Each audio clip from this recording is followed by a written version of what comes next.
Welcome to Fathernetics, Fatherhood Unfiltered. I'm Jameel. Welcome to the podcast.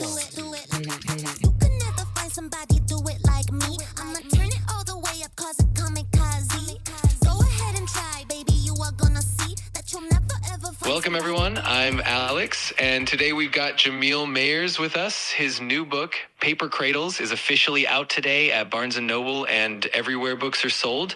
So, Jameel, why did you choose the title Paper Cradles, and what inspired you to write this story now? Hey, so thanks for the introduction. First of all, I want to say that I think it's incredibly special that I have an opportunity to do a quick interview on Fathernetics of myself and my book. And since it's just recently released, it's really special to me and my family. So the reason I chose to do this book was during my adoption search process, I wanted to do a lot of research and review a lot of information around adoption. And while I did find that, I did not find anything that was tied to the LGBTQ experience. So I wanted to make sure to put pen to paper and write something that allowed for others, those that came after me, and perhaps those that have already been through the process, to be able to validate their experiences as well. And the title Paper Cradles comes from having to go through the legal process that requires a lot of documentation in order to get through the adopt process and perhaps any other process that LGBTQ couples have to go through in order to have kids today. So the paper context is from all the legality and documentation and signing. And of course, the cradle component comes from trying to add to our family, expand our family, or just create one in general. That's such a meaningful inspiration, and I love how the title reflects that journey. Really shows how much thought and care went into the book. Now, you mentioned that you didn't find a lot of resources tied to the LGBTQ adoption experience. How do you hope Paper Cradles will help others who are on that same path?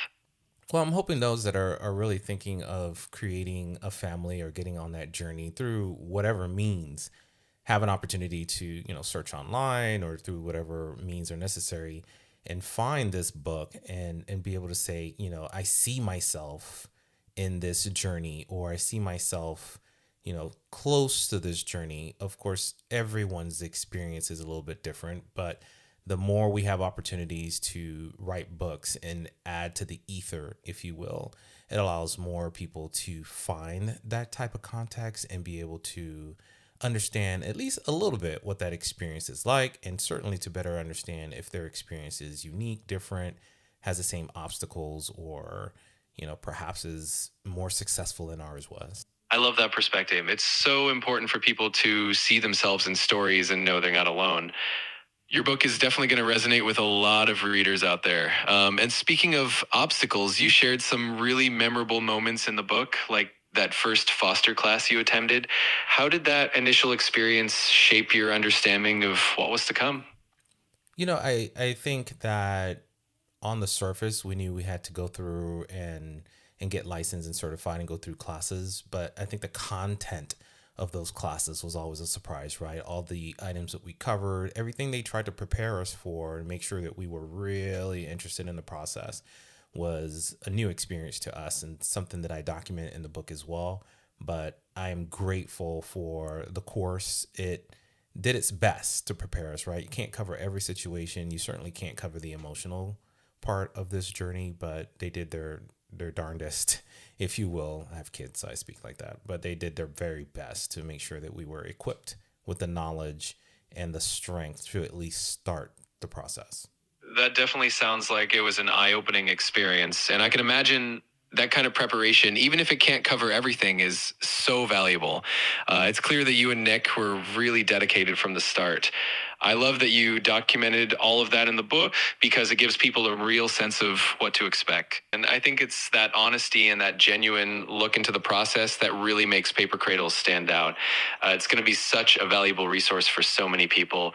You write about that moment when you first met Jacob and the instant connection you felt. Can you share a bit more about what that first meeting was like and how it changed your perspective on fatherhood? Wow, that's a really good question. When we first approached that house, where Jacob was initially, it was kind of daunting. There was some nervousness there. We didn't know what to expect, obviously. So when that door opened and we saw Jacob, it was like it was meant to be. I mean, we saw a young kid who was excited to see a stranger, just excited to go on a new journey. It was just supposed to be a weekend, but just meeting all those kids and seeing that they were all being cared for through this foster mother, at least in that moment, was gratifying. I don't know, it's kind of hard to describe that first initial interaction, but it just felt right. So we Nick and I just kind of carried through with that. That sounds like such a beautiful and genuine moment, and I can imagine how meaningful that must have been for both of you. So, thank you for sharing that. Let's move on to the next question. You also talk about the challenges and the legal complexities of the adoption process. How did you and Nick manage to support each other through those tougher moments? Well, that was an experience in itself, right? So I think that the closest we've ever been to the legal system, at least for me, was a traffic ticket. So having to go through that process and understanding what we needed to do to be compliant with being foster parents and how we were engaging with Jacob, our home, some of our interactions with the state, some of our interactions with our agency, and then the interactions with his bio parents were all things that we needed to learn to navigate. But the legal system in itself, being able to truly understand what the parents were going through and having to be very prepared to provide the documentation or receipts, if you will, on their progress or lack of progress. So being able to see how that perhaps had started, how it evolved, and certainly how it ended was quite the experience in itself. But we're grateful for the experience. We're sad that this process with Jacob and how it started had to be the way that it was, but we're grateful that it led him to us, and probably more so us to him, because I think it's just a great blessing for us to just be together and be able to support and provide for him as he's growing up, seeing him mature and grow up into quite the formidable individual. He's 12 now, so he's 12 going on 30, but it's such an exciting thing to see, and we look forward to where that all kind of leads us. It really sounds like it's been such a rewarding journey for all of you, and Jacob is lucky to have you and Mick as his parents. Let's move on to the next question then. You mentioned how your own experiences growing up influenced the way you're raising Jacob. Can you share a bit about how your past has shaped the way you approach fatherhood today? Absolutely. So I had a great childhood, and I think for anyone across the board, right, we're all looking to lean more into the positive experiences that we've had as kids and try to correct and sometimes overcorrect on some of the negative or the least favorite parts of our childhood. But for me specifically, I've had such a great upbringing being from Panama and living in such a close knit community, which I think again is key to success, right? Building, managing, maintaining your community, which is part of what we kind of talk about on Fathernetics and encourage, so that we have an opportunity to say, those experiences that we had growing up are not as unique as we think they are. Others have experienced it as well. There's some validation that comes into that as far as how we feel, how we've handled it. And of course there are those very niche, experiences that's very hard to relate to. We certainly don't want to invalidate those, but I think through this community that we're building on Fathernetics, we have an opportunity to say, yeah, I experienced that as a youth. These are the things that I absolutely adored and had a fantastic time with, and would love to make sure we include that in our family dynamic, if you will. Things like, rituals, Christmas, Halloween, Thanksgiving. For some of us, those are the exciting moments in our lives. And for others, they're not, right? So they want to carve that out or maybe reframe it. Maybe we're not having Thanksgiving as a family. We're going to a destination every Thanksgiving and creating our own routines and celebrations. So I think through Fathernetics, we're able to understand how others do it. Maybe there's a better way to do it. Maybe it's similar and it's just validating for us the way that we've chosen to do it.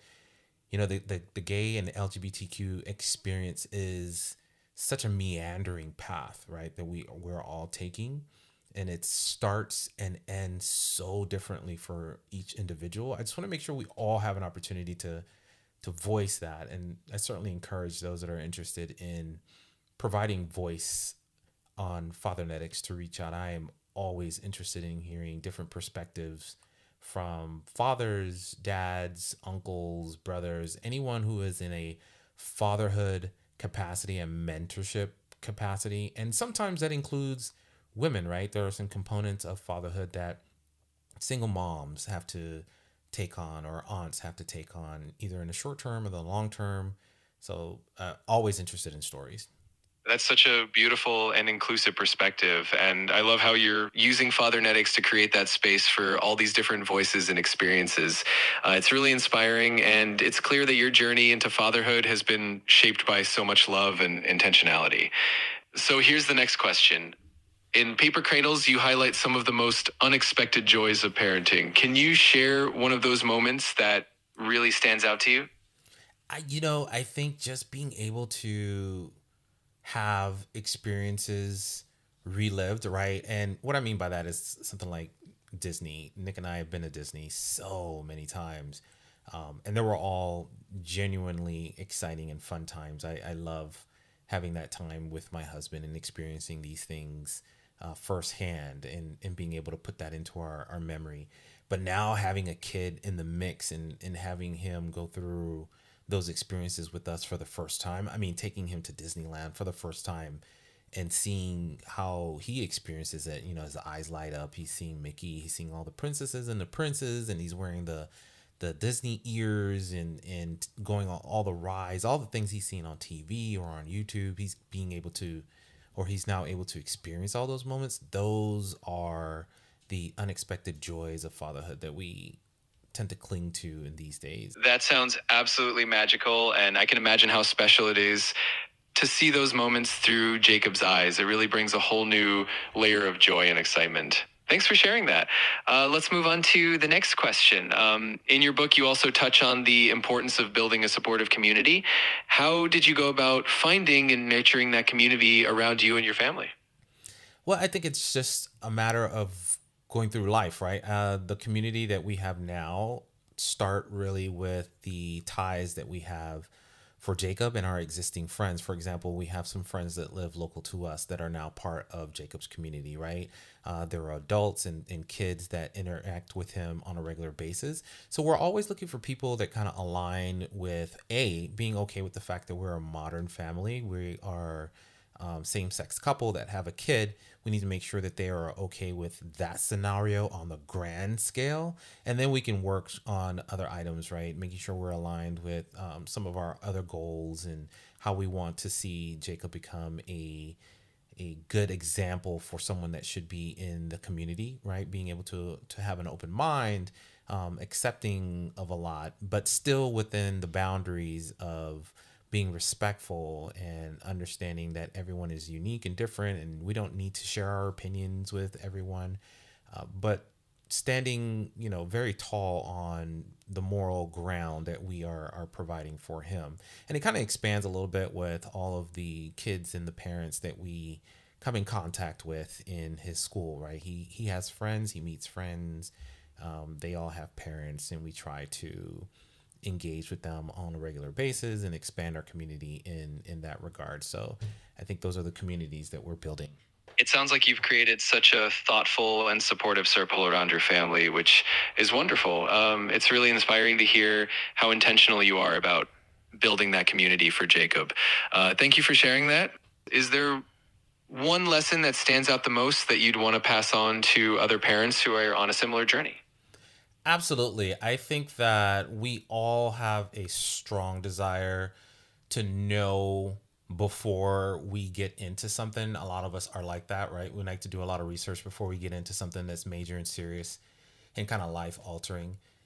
For LGBTQ couples, there may be some referenceable information out there, but I would encourage those to not be discouraged by not finding that information. I think it's important to be able to carve and blaze your own path, if you will, because what you're doing that's different or unique or less seen today will become more impactful for those that come after you, right? So I don't necessarily see myself as a trailblazer and someone that's going to impact a whole bunch of lives. It's just for that one person, that finds my book and is able to go, okay, that makes me feel better or at least more informed about the road that I'm deciding to take, even if it doesn't unfold exactly the same or similarly. At least there are opportunities to be comfortable knowing someone else has taken that path. So I would encourage LGBTQ couples to make sure to continue to push forward, because a lot of the things that we are doing today were formerly not available to us. So there's an opportunity now to make sure that we are creating that safe space for those that come after us. That's such a powerful message, and it's wonderful that you're able to inspire others to keep moving forward and create their own paths. Let's keep the conversation going. Here's another question for you. You've shared so much about your journey, and if you could co-author a chapter of Paper Cradles with Jacob from his perspective, what do you think he would want readers to know about your family's journey? Oh, that's a good question and not an easy one to answer. I think that what Jacob remembers about his childhood today is largely tied to Nicholas and myself. Jacob loves to travel. So we kind of leaned into that a lot because we love to travel as well. So I think that co-authoring perhaps the chapter on travel and how we've experienced that from our perspective has been phenomenal. And I think from his perspective, it's really been a couple of different opportunities to say, hey, here are opportunities for Jacob to grow and expand and be more independent in his travel engagement, right? Jacob packs his own clothes. He has his own suitcase. He has his own opportunities to walk through, TSA security and his own seat on the airplane. I think kids, from a kid's perspective, those are big moves, right? Especially in some of the chapters where we're taking cruises and Jacob gets a lot more independent on such a large vessel. It really allows for us to step back and release the reins, if you will, a lot more, which is, again, another topic in itself, and being able to give your kid freedoms when you may not readily feel available to do that, or like that is the right step to take. A lot of the milestones that we cover are based on some of the feedback and interactions that we get from Jacob. He lets us know, not directly, indirectly, when he's ready for the next milestone, and certainly when he is not. So we pay very close attention to those items, but I think that Jacob would certainly remember and recall all of the fun times that we've had, which he certainly deserves, and we all deserve it as a family, and loving each other to the point where we can have those experiences resonate throughout life. That sounds like such a wonderful perspective, and it's amazing to hear how Jacob's independence and those travel experiences have become such an important part of your family's journey. It's really inspiring. Here's another question for you. If you were to imagine what the future looks like for your family in, say, 10 years, what do you hope that Jacob will remember most about his childhood and the journey you've all shared together? Golly, Jacob is 22 years old now. In 10 years, I hope that Jacob can read this book and truly understand some of the genesis that have gotten us to where we are, and certainly have gotten him to where he is today. I think it's very important to not hide the fact that he is adopted and comes from, circumstances that were not quite ideal in any kid's upbringing, and to truly understand how he came to be with us as a new family. Some of the history of myself and Nicholas, as most kids are always curious about how their parents were in their youth. So I think 10 years from now, Jacob being in whatever role he chooses to be, right, whether he's in college or taking on some sort of a profession, we'll support it either way. But I think, again, knowing his history, knowing how he's gotten where he is today, will encourage and support him for any future endeavors that he's looking to really get into. It's clear how much you value openness and honesty about your family's journey. It's really heartwarming. Looking back at the process of writing Paper Cradles, is there a particular chapter or moment in the book that was especially emotional or challenging for you to write? And what made it stand out? The book in itself was a bit cathartic for me, going through my own therapy journey. I think it was an opportunity to really put paper and pen together and kind of nail this down. I wanted to make sure that I had a chance to document this while I still remember most of it, and so that in the future maybe I will reread this and take that stroll down memory lane. Certainly Nicholas will have an opportunity to do that, and more importantly Jacob will have an opportunity to do that. If there was a more challenging chapter in this book to write than anything else, it's probably the one, in early days where we really had to experience some of the behaviors that I think a lot of parents would not necessarily expect in any young child that they are attached to. So truly making sure that we grew enough to understand that these actions are not specific to us. They are an outcry for help and support, which we were ultimately able to provide and kind of shape and mold those behaviors into things that are meaningful for Jacob. How to manage big emotions, right? How to communicate effectively, how to be intentional about some of the things that happen in the home, how to be honest, how to have good manners, how to behave at a table or in a social setting, and then more importantly how to have fun without necessarily crashing the whole party. I think all of those are taken based on examples that parents are able to exude. And when we talk about community, right, our kids really take examples from our community as well, which is why it's important to make sure that we are associating with the right individuals. We have family that's able to support and be examples as well, and certainly recognizing when other individuals, kids or adults, are not the right type of influence for our child in this time. Thank you for sharing that. It really shows how thoughtful and intentional you've been throughout this journey and how much you've grown together as a family. If you're ready for another question, just let me know and we'll keep going. Let's do it. Awesome. Let's dive into the next one. So, thinking about the broader themes of Paper Cradles, the idea of creating your own path and embracing the uniqueness of your family's journey. So, along those lines, what's one key message or feeling you hope readers will walk away with after they finish your book? Much like any author out there, it's a similar kind of mantra that I would provide them. Just start. If your heart is in it, just start. I think a lot of people get hung up on the process of trying to understand the details, or really trying to make sure they have everything perfect and aligned before they start a specific journey.